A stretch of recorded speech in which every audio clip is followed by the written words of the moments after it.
welcome back to my channel. I'm Jess from BehatiLife, and I have with me little tiny Franklin, who is brand new to the apothecary and my space and my heart.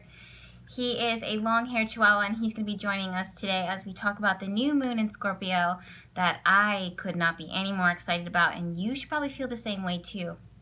So he just woke up from his nap, so I'm wondering how long he's gonna sit in. But you guys, I am really trying to decide if I should make him an Instagram or his own little YouTube page or his own little folder within the YouTube channel, because I already, it's been 48 hours, but I've already taken so many photos of him that I need a space to document them and put them out there for the world, because he's just so adorable and I love him so much. So give me a thumbs up if you think I should make his own little channel, or if you guys would even be interested in that. But it would definitely be something that's going on in my day-to-day world. Aw, see, he's full of yawns because he literally just woke up from his little nap. Anyways, okay, so this full moon, I'm sorry, I said full moon. This new moon is happening within the sign of Scorpio. Now, you guys know I've been talking about this Scorpio energy for a long time because these planets have been slowly moving through the sign of Scorpio for quite some time now. This is about purging and releasing and transformation. It's about renewal and release. It's about our shadow side. It's about being real, raw, and authentic. You've heard me repeat it again and again if you've been a follower to the YouTube channel and a follower of me on Instagram. So this energy has been building, and now on the 18th at 6:43 a.m. in the morning, Eastern Standard Time, all of that builds up to this new moon. And what I do is when I look at the newness of this new moon, it is so ripe and full of potential, but it's a really quiet and reflective time for very good reason, because there's so much that is going to be built up from this and brought to fruition from and created from this energy. But at the moment, it's very quiet, it's very still, because it's still all coming up to the surface. So during this time, you know, I say all the time about, you know, using the beginning state, like the very early stages of the new moon, to set intention, to ground yourself, to focus, to connect with your intuition, your vibes. And then in order for you to intuitively understand and receive the signal of what it is that you need to know as you move forward. This is something that I encourage for my clients, I encourage for my family and for my friends, and also something that I do for myself, because this period is as active as it is cosmically in our own personal lives. In order for us to activate those energies, I really feel like we need to take some time to reflect on them and prepare for them. And because the energy, again, is so new and vulnerable, it's really important that you connect with it before you try to build up on it, because you don't want to force anything. You want it to be authentic.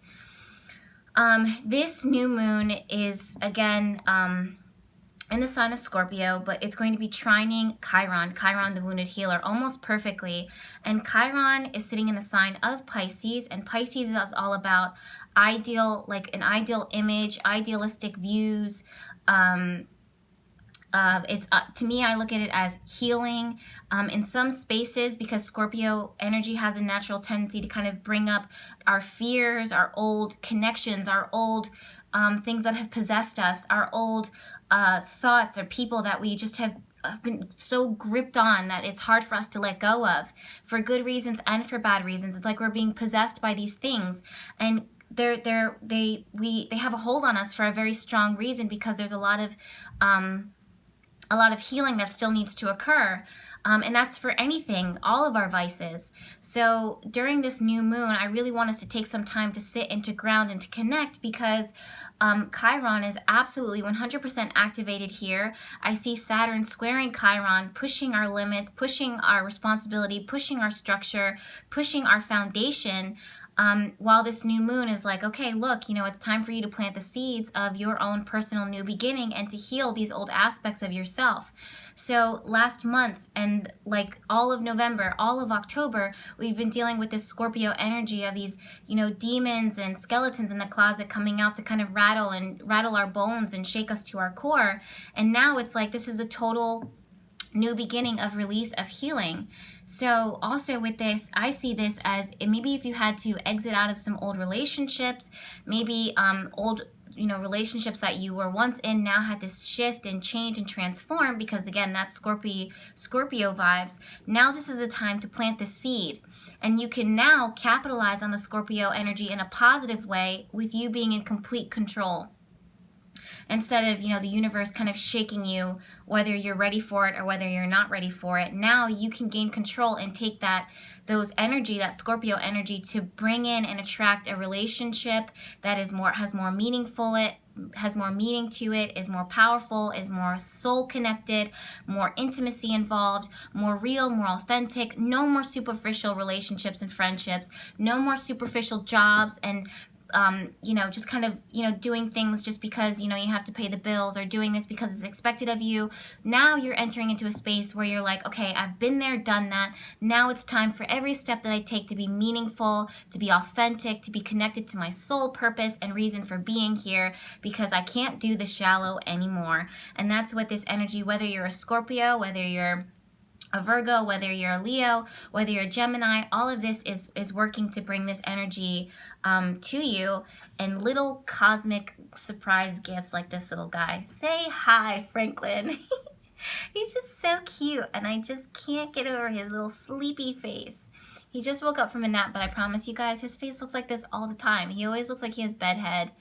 And he just walks around with his own little personality. I really want to make a video about how he came into my life and like when I met him for the first time, because it's just so funny. It has nothing to do with astrology. However, I did look at his astrology chart, but I really want to talk about it. I feel like I want you guys to be more involved in my personal life, and this is something that happened in my personal life. So I kind of want to like introduce him. So let me know what you guys think. Anyways, for this new moon and also this week, Mercury, the planet of communication, thought, and what did I say? What did I just say? I'm still thinking about my pup. So communication, thought, expression,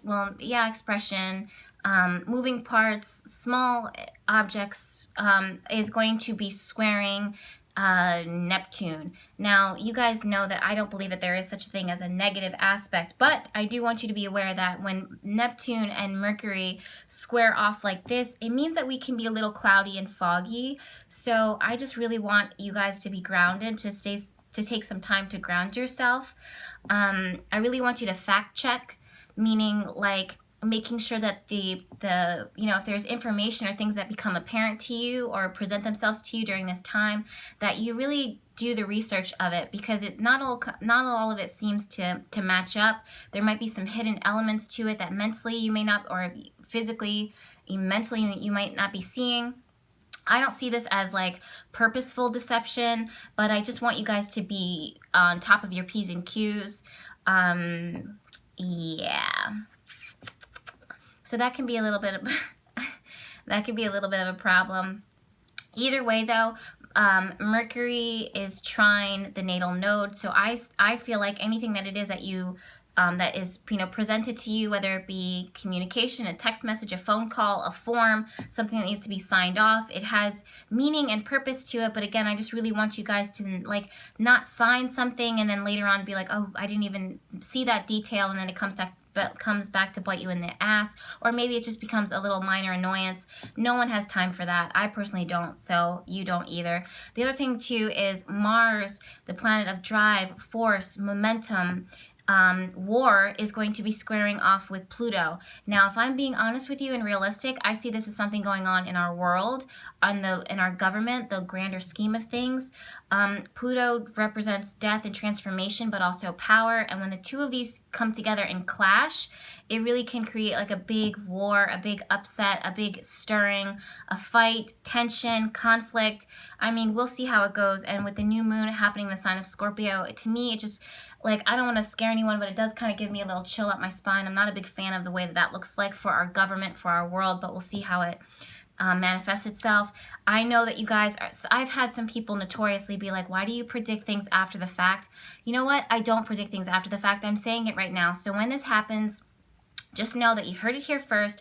I do full disclosure every single time on my videos, every week. So it's not like I'm going on my YouTube or my Instagram after and being like, oh, you guys, I so saw this. No, everything is documented on here. I leave nothing to the imagination. I'm pretty specific about this stuff, so I don't want to hear, these tiny comments after the fact when I say, hey, you guys, I said this already. It's on my YouTube channel. Do the information, check it, check me, like really check me. Go on my YouTube. It's all there. I'm not saying these things after the fact. I'm predicting it now. So I just want to let you know that, on the new moon, it's all building up now. But the new moon will kind of work to set it off if it doesn't happen 2 to 3 days before that. But a week after the new moon, which again, I'm going to repeat myself, is on November 18th, 2017. Give it a week after that because Mars is notoriously moves really slow, and Pluto is the slowest moving planet out of all of them. So that energy is still going to be rippling itself, but really what I see is an imbalance. It's going to be checks and balance, and it's going to be directly connected to our government. However, it can trickle down into our personal lives. So like I was saying before, in the video that I did for this week, I don't think that it's a good idea to do any type of gambling activities of any kind. Don't fight with anyone. Don't start anything, because you never really know what people are thinking, what they're going to do. And this energy can be a little unpredictable and easily provoked. And I want the best for you guys. So I don't want to see anyone get hurt or, have any full regrets or anything like that. But yeah, so across the board, this Scorpio new moon is something that I'm really excited about. Of course, I'm going to be making a lunar oil for this new moon. I'm so excited to get back in the apothecary after taking this weekend off. So if you want the Scorpio new moon oils for setting intentions for transformation, I definitely am going to be doing the Pluto death oil during this time because it's, ow, baby, it's going to be perfect for it. All of those things will be in the apothecary. Every oil is done specifically by me, charged by me with magic love and intention. I do it all by myself. You can customize your oil. You can customize any item within the apothecary shop for your own magical intent. And of course, there's herbs that are available for you. But this Scorpio new moon is all going to be about transformation, intimacy, a deeper soul love. Finances and money is going to be great for this time. Personal transformation and healing, whatever, those are the things that I can think of off the top of my head. But definitely I'll put the recommended items that I see, including the Phoenix bath soak. That's a charcoal bath soak up on my shop. You guys, I have to get back to doing readings, and I have to get back to sending out custom oils and creating them. I don't know how I'm going to do it with this little fur ball, but where there is a will, there is a way. All right? So make sure that you share this video, make sure that you're subscribed, and we'll talk to you soon. Say bye. Say bye, Franklin. Franklin. Say bye.